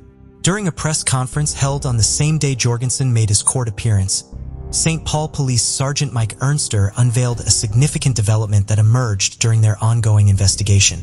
It was revealed that another woman, Fanta Zayavang, age 33, another former girlfriend of Jorgensen, was also missing. Notably, the last known sighting of Zayavang occurred in July 2021, in the company of none other than Jorgensen himself. Intriguingly, her absence had not been previously reported, prompting the police to initiate a recent missing person investigation. Tragically, on July 7th, police said in a news conference that they had found the remains of Fanta Zayavong, 33, in a separate storage unit in Coon Rapids, north of Minneapolis and 30 miles from the unit where Staren's body had been discovered. More details have not yet been released regarding this second victim, but it is widely believed that Jorgensen is responsible for her murder as well. Amid these ongoing developments, Manise's family expressed their gratitude to the police for pursuing every lead in their relentless search for the truth. As for Jorgensen, if found guilty, he could face a maximum sentence of up to 40 years in prison for the charge of second-degree murder. Jorgensen's next court appearance is scheduled for August 21st, 2023. In the aftermath of this harrowing case, the truth surrounding Manise's untimely demise has been unraveled, and justice is now being pursued. The efforts of law enforcement have brought us closer to understanding the tragic events that unfolded. As we contemplate the chilling details surrounding Jorgensen's actions, a haunting question arises. Are we on the verge of uncovering a potential serial killer? Let us know your thoughts in the comments section. On August 30th, 1991, 32-year-old Dawn Sanchez was seen getting into her boyfriend, Bernardo Base's vehicle, and was never seen again. She was reported missing by her family the following October. Sanchez was a sex worker and had been working for a brothel in Nevada. Sanchez and her boyfriend were last seen leaving a motel in Los Altos, California. Her boyfriend was described as controlling, jealous, violent. Sanchez had told friends that she was afraid to be alone with him. A witness came forward in 1992 and he said that he had witnessed the two in a heated argument and reported hearing the sound of a gunshot. Base was arrested and charged, but there wasn't enough evidence for a conviction and he was released. Base's 1979 Pontiac Grand Prix had gone missing at the time of Sanchez's disappearance. Base's sister had initially told investigators she had sold the car on behalf of her brother, but after Base was charged and convicted for another crime, she said that she had been told by her brother to say that and that she had lied because she was scared of her brother. Investigators received a tip that the car may have been chopped and dumped in an abandoned lot in El Viso in San Francisco. The lot was filled with other vehicles and various metal debris, so the police reached out to the engineers from NASA. and Carnegie Mellon University for help. They offered to use a robot that could use real-time processing algorithms and platforms for magnetic and ground-penetrating radar sensors hosted on small autonomous aerial and ground vehicles for intelligent, autonomous Earth science missions. That's a mouthful. Basically meaning NASA was going to use a robot to analyze the debris and match it to the type of debris they were looking for, which was the car, and providing officers with a general area to excavate. This was the first time a technology like this was being used to solve a cold case. The robot was able to locate parts of the vehicle which contained enough evidence to convict Bernardo Bass for the kidnapping and murder of Don Sanchez. On Friday, July 11, 1969, Russell Metcalf had lunch with his best friend, Theodore "Ted" Conrad, at the Flaming Embers restaurant in Cleveland, Ohio. Russell and Ted enjoyed the restaurant's burgers, and it was conveniently located near the banks where they both worked. The lunch was typical, and the two men planned to play golf the next afternoon. However, Ted did not appear for golf the following day, and Russell never saw him again. After their lunch, Ted returned to work at the Society National Bank headquarters on Cleveland's public square with a large paper bag in hand. He made sure to show off that he had bought a fifth of whiskey and a carton of cigarettes. His 20th birthday had been the day before, so it made sense that he wanted to celebrate over the weekend. No one was concerned when Ted left the bank carrying that same bag after signing out at the end of his workday. The following Monday morning, however, the bank had two major problems, which they would ultimately realize were connected. Ted Conrad, a reliable employee, had not reported for work and could not be reached. In addition, $215,000 equivalent to approximately $1,700,000 in 2021 was missing from the bank's vault. It was quickly apparent that when Ted Conrad left the bank on July 11th, the paper bag he carried contained not only whiskey and cigarettes, but also $150,000 bills, 12 50s, and 25,000 20s. By the time it was discovered that the money had been taken from the vault, Ted had taken full advantage of his two-day head start and was nowhere to be found. Ted was born in Denver, Colorado, and spent his early years moving around the country, following his father's various postings as a Navy officer. His parents eventually divorced, and Ted chose to live with his mother and older sister. His mother later remarried, giving Ted a stepfather and two stepbrothers. Ted met his friend Russell at Lakewood High School, west of Cleveland. Both boys played linebacker for the school football team, but neither of them was talented enough to start for the team. They bonded in part over the fact that they both felt like outsiders because they had both moved to Lakewood partway through high school. Ted had moved there during his sophomore year and Russell during his junior year. In high school, Ted was well-liked but not necessarily popular. He did not have a circle of close friends but was respected enough to get himself elected to the student council during his senior year. He was intelligent with an IQ of 135 and became a member of the National Honor Society. While Ted was well-spoken, he generally kept to himself. His classmates would later describe him as polite and clean-cut, someone who had big plans for an accomplished future. After graduating from Lakewood High in 1967, Ted enrolled at New England College in New Hampshire, where his father was working as an assistant professor of political science following his retirement from the Navy. Ted seemed to do well at the school and was even elected president of the freshman class. However, Ted decided to leave school after just one semester. He returned to Ohio and began taking night classes at Cuyahoga Community College. He began his job at the headquarters of the Society National Bank in January of 1969. While it was not clear at the time why Ted left New England College, it would later be theorized that he eventually took the job at the bank specifically for the purpose of pulling off his heist.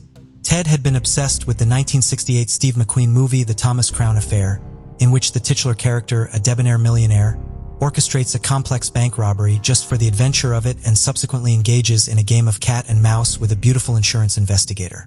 Ted saw the film at least half a dozen times.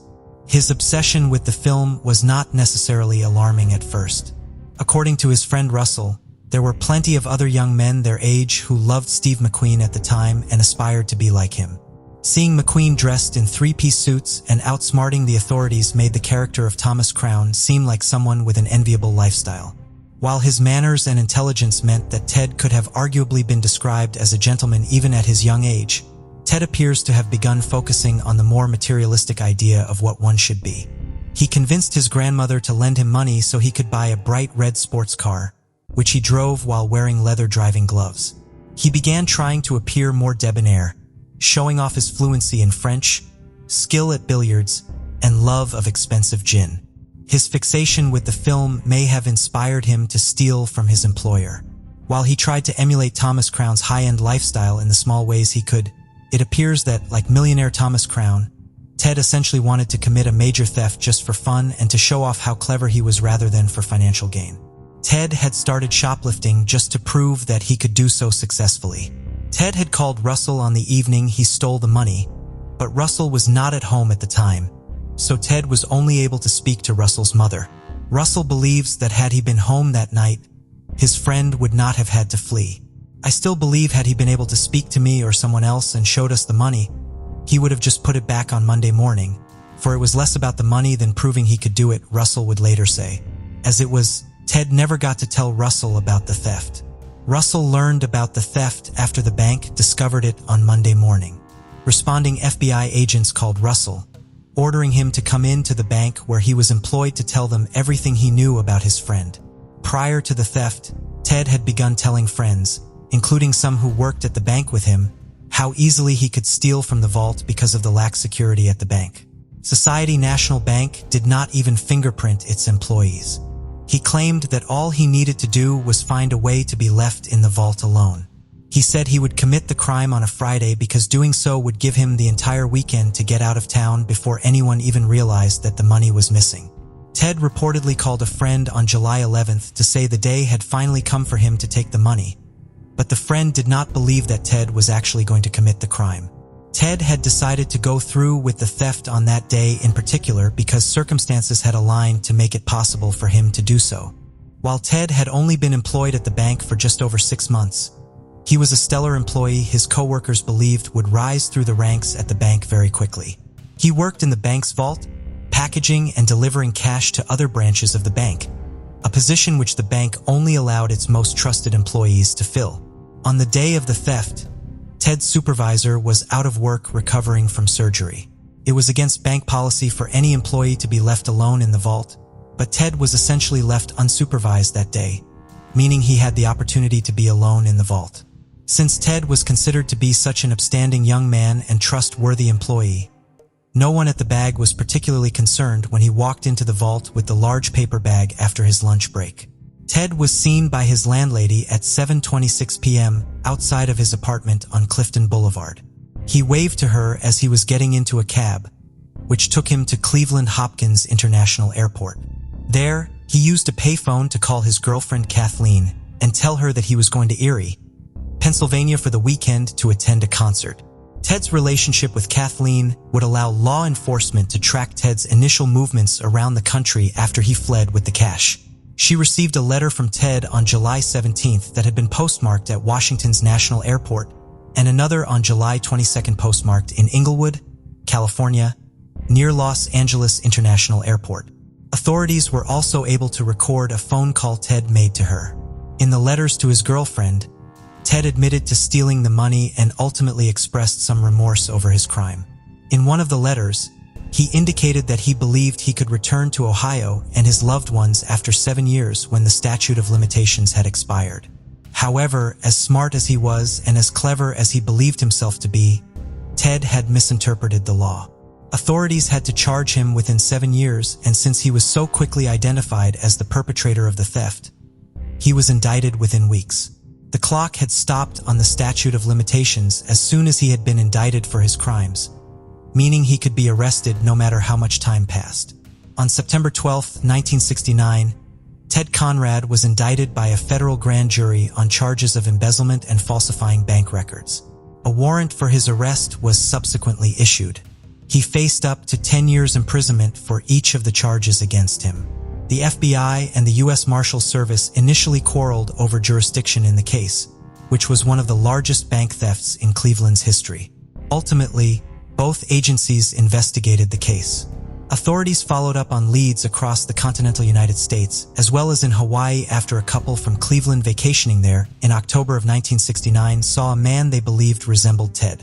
Ted's best friend Russell believed Ted had used the money to go abroad, perhaps to sail around the world. Russell was contacted by investigators periodically as the decades passed. They believed Russell to be the person from his life prior to the theft Ted was most likely to contact. Russell never heard from him. Every few years, authorities would get warrants for the phone records of Ted's loved ones to look for calls they could not account for and could have come from Ted, but they never found any record of him contacting anyone. The letters and calls to his girlfriend just after he left town appear to be the last communications Ted ever had with any of his loved ones. Over the years, Ted was featured in local media and on national programs such as America's Most Wanted. Deputy U.S. Marshal John Elliott remained dedicated to bringing Ted Conrad to justice even as decades passed without him being located. He continued following up on leads, submitting information to international agencies, and collecting evidence that could one day be used to prove that a suspect really was Ted Conrad should a promising one ever be identified. He was so focused on the case that it became a regular conversation topic with his family. One of the reasons I stayed after this guy is that some people thought he was some kind of hero or Robin Hood. He's not. He's nothing but a thief. A young, smart-ass thief who just managed to elude law enforcement for all these years. Hopefully, we can bring him to justice soon, John explained in 2008. Another potential reason for John's fixation with catching Ted Conrad was the multiple small ways their lives had intersected prior to the theft. Like Ted, the Elliott family lived in the suburb of Lakewood. John and Ted went to the same doctor, and Ted briefly worked in a shop where John would take his son to get ice cream. That son was Peter Elliott, who eventually followed in his father's footsteps by joining the U.S. Marshal Service. The elder Elliott retired in 1990 without ever locating and arresting Ted Conrad, but did not lose his interest in the case. He came in to go over his files in the case regularly after his retirement. Ultimately, the role of officially pursuing Conrad would fall to his son Peter. John Elliott would pass away without ever seeing the resolution to the Conrad case. He and his son, Peter, continued talking about it until the very end of his life. While John was in hospice, his son played an episode of a documentary series for him. The episode focused on the Conrad case, and John had appeared in it. John Elliott passed away in his sleep just a few days later on March 20th, 2020 at the age of 83. While he spent decades obsessed with the Conrad investigation, his largest professional contribution is arguably the major role he played in Cleveland's mob wars. He helped establish the Witness Protection Program in Northern Ohio in the early 1970s, which proved vital as mob violence escalated in the following years. In the grand scheme of the investigation, John Elliott ultimately just barely missed, living long enough to see the Ted Conrad case finally be closed. Unfortunately, so did Ted Conrad. On November 12, 2021, more than 52 years after Ted Conrad's heist and escape, the U.S. Marshal Service announced that the fugitive had been identified. He had been living outside of Boston since 1970 under the name Thomas Randall. Unfortunately, he could not be arrested as he had died less than 6 months earlier. The major break in the case came when U.S. Marsh Peter Elliott received a tip about an obituary published in the Linfield News, a weekly publication in the suburbs of Boston. He has not publicly disclosed who brought the obituary to his attention. The obituary was for 73-year-old Thomas Randall, who had died of lung cancer in May of 2021. According to Tom's obituary, his life overlapped with Ted Conrad's in very general ways. They had both been born in Denver and had both been born on July 10th, although Tom's birth year was listed as 1947, 2 years before Ted's. They shared some more specific details as well. The obituary listed Tom's alma mater as New England College, the same small school Ted had attended for a semester, and Tom's parents had the same first names, Edward and Ruthabeth, as Ted's parents. Tom and Ted's mothers also had the same maiden name. Knowing that people who create false identities tend to borrow details from the real life they leave behind, Peter began investigating the possibility that Tom Randall was really Ted Conrad. One of the main pieces of evidence that confirmed that Ted Conrad had gone on to live out his life as Tom Randall after stealing from the bank had originally been preserved by Peter's father. John Elliott had been able to track down Ted Conrad's original 1967 application to New England College, which contained Ted's signature. In 2021, his son was able to track down the legal papers Tom Randall had filled out when he was filing for bankruptcy in Boston federal court in 2014, which included his signature. Peter was able to submit the documents for analysis, which concluded that they had been signed by the same individual. Based on further document and handwriting comparison, as well as what the U.S. Marshal Service has only described as additional investigative information, they positively identified Thomas Randall as Theodore Conrad. When Peter Elliott and his deputy went to the home where the man known in Massachusetts as Tom Randall had lived since 1986 to inform his widow that the man she had been married to for almost 40 years had not been who she believed him to be, she was not surprised by their arrival or by the news they brought. She admitted that on his deathbed, just before he became too weak to speak, her husband had disclosed to his family that his real name was Theodore Conrad and that he had been living under an assumed name because he was wanted for a bank theft he committed back in 1969. She also said he expressed remorse for his crime, a sentiment which Peter Elliott believes is genuine. No one in the Randall family will face any charges for failing to report this confession. Ted began assuming his new identity in January of 1970 when he went to the Social Security office in Boston to apply for a Social Security number using the name Thomas Randall. His location, like the first name he chose, may have been inspired by the movie that inspired his crime. The Thomas Crown affair had been largely filmed in the Boston area. The Social Security Administration did not begin implementing the enumeration of birth process until the late 1980s, and it was common at the time for individuals to not apply for a Social Security number until they reached adulthood. When he applied for the Social Security number, he provided the same day and month for his birthday, but changed the year of his birth to 1947, 2 years before he was actually born. Once he was able to obtain the Social Security number and card, he was able to construct his new identity around it. He met a woman named Kathy in the early 1970s and married her in 1982. The couple had one daughter and remained married until the man Kathy knew as Tom died in 2021. Ted retained at least two of his major interests when he began living as Tom: golf and luxury vehicles. In the 70s, he divided his time between Massachusetts pursuing his passion for golf, playing on the professional winter tour in Florida during the off-season, and working as a club professional at the Pembroke Country Club, south of Boston, the rest of the year. He eventually moved up from giving lessons to becoming the manager at the club. Tom then began a career selling luxury cars, working at various dealerships over the course of 40 years. According to friends of Thomas Randall, his personality was very similar to the one Ted had displayed prior to his fixation with the Thomas Crown affair and the idea of being a high-class criminal. They described him as being the definition of a gentleman with a gentle soul, polite manner, and articulate way of speaking. He was even-tempered and almost never raised his voice. One friend said he probably wouldn't have believed Tom if he had told him the truth about his identity and the stolen money because it seemed so out of line with his personality.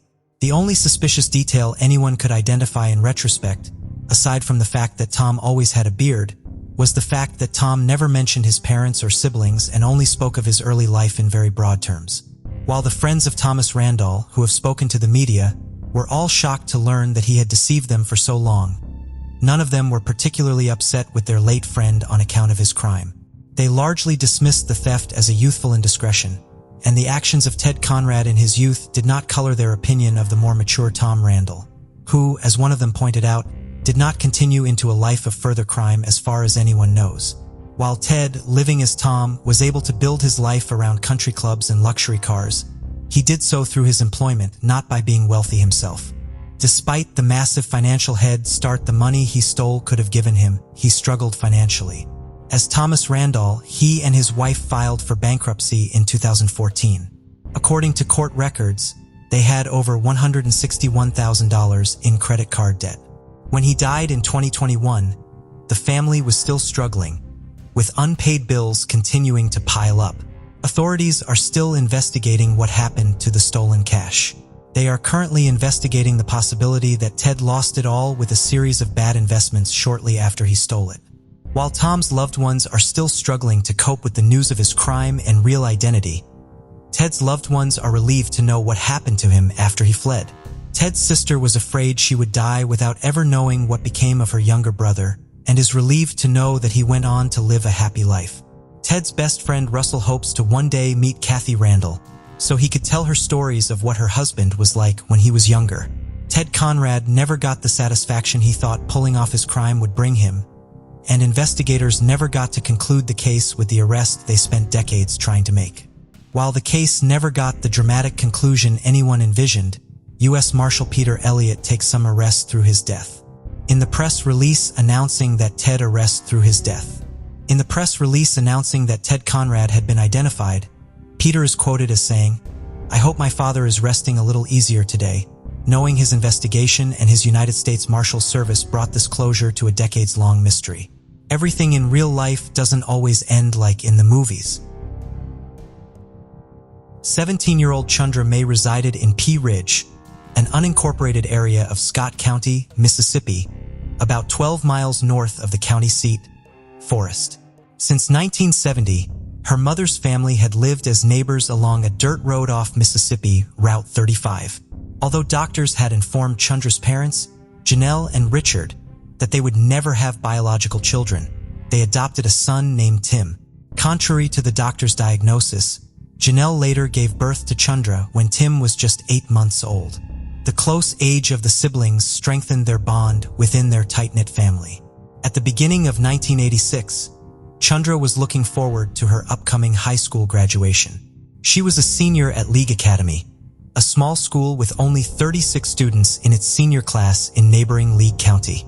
Chundra did not have a particularly outgoing personality, but her kind nature helped her make friends easily. She was a good student and a member of the National Honor Society. She worked on the school's student newspaper and was a member of the Student Christian Organization. In addition to her studies and extracurricular activities at school, Shonda also took on a part-time job at a McDonald's restaurant in nearby Forest, Mississippi. On Tuesday, February 4th, 1986, Chundra returned home from school as usual and did some homework. She then had a quick dinner with her mother before leaving around 5:30 to go to her 6 o'clock shift at McDonald's. It would take her approximately 15 to 20 minutes to drive down the highway to the restaurant, but Chundra made sure to leave extra time so she would not be late. It had been raining that evening, and few people were coming out to the McDonald's. The manager decided to send some of the other employees, including Chundra, home early since there was not enough work for all of them. Chundra clocked out at 7:24 p.m. but sat in the dining room of the restaurant for 15 minutes, waiting just in case business suddenly picked up and she would be asked to clock back in. After no rush of customers came, she finally left the restaurant around 7:40 p.m. Chundra's parents insisted that she call home before she started the drive home after all of her shifts, so that someone at the house would know when to expect her and to go out looking for her in case she had car trouble out on the road at night. As she did after every shift, Chundra called her mother from the payphone before getting into her car.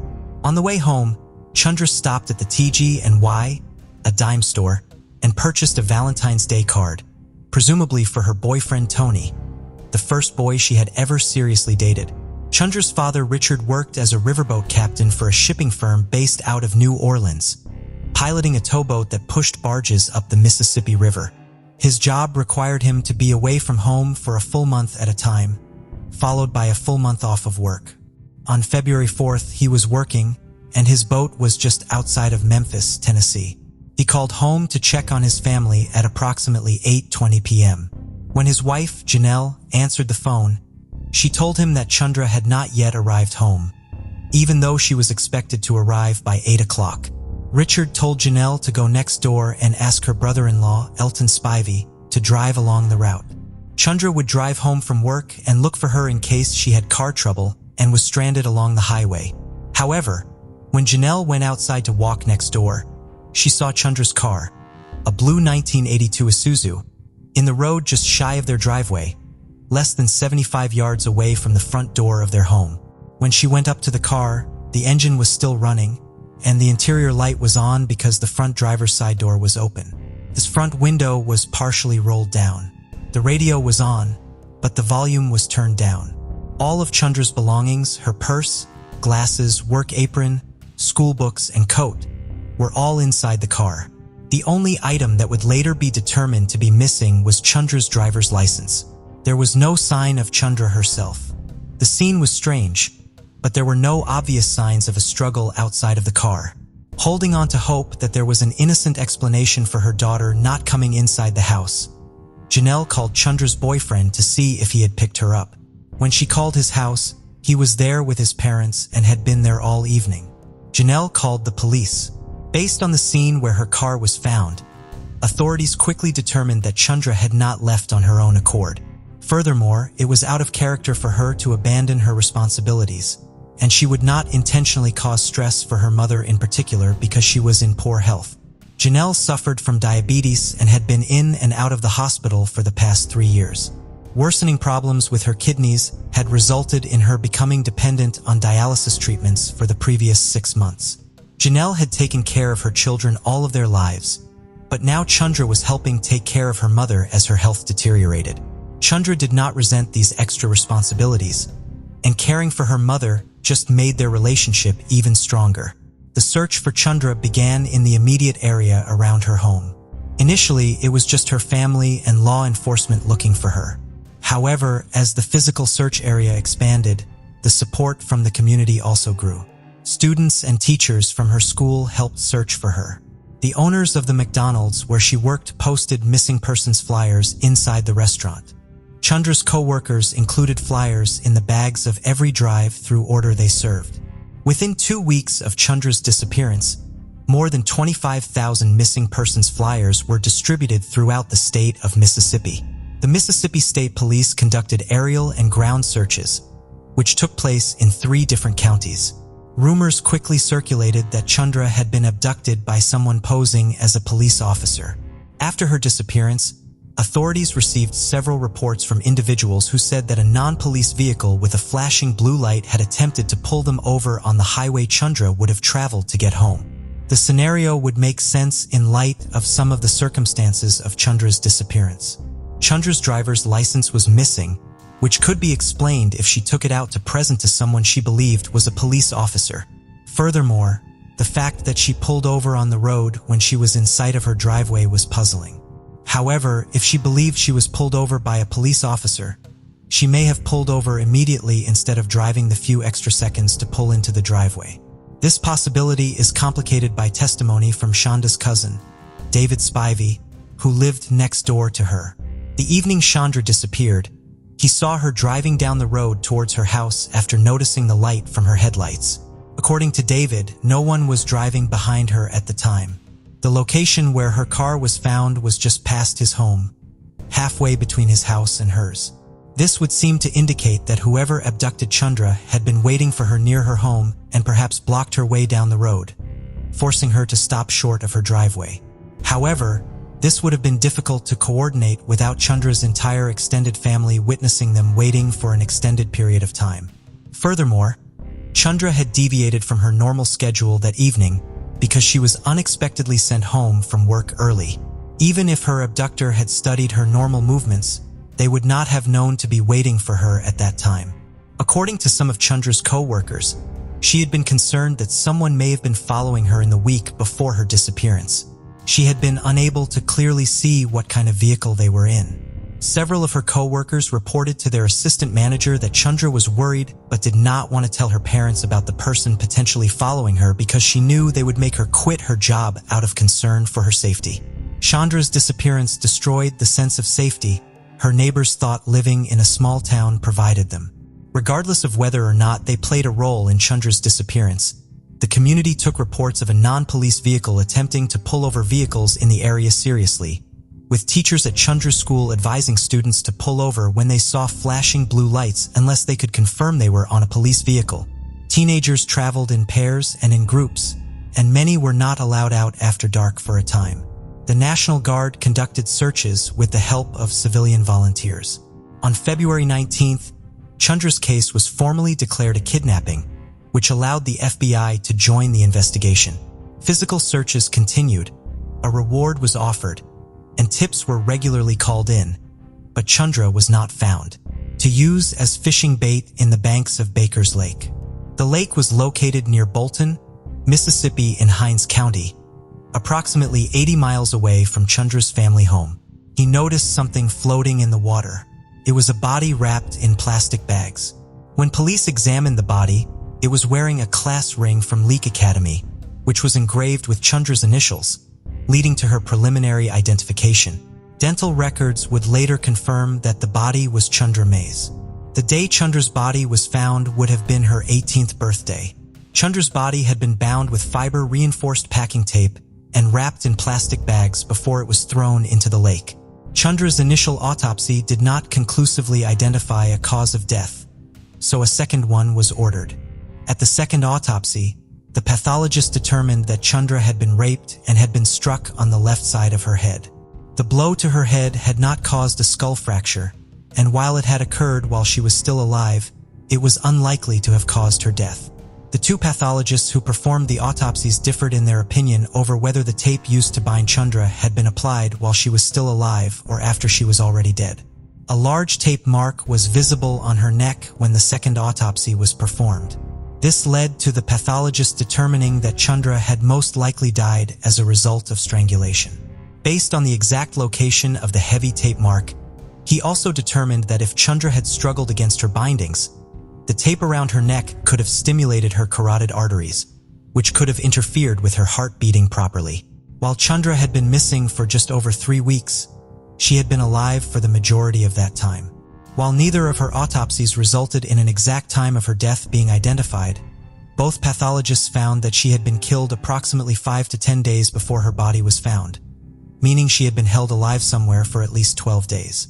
When Chundra was laid to rest in a small cemetery south of her community, the date of her death was left blank on her headstone as no one knew the exact date she died.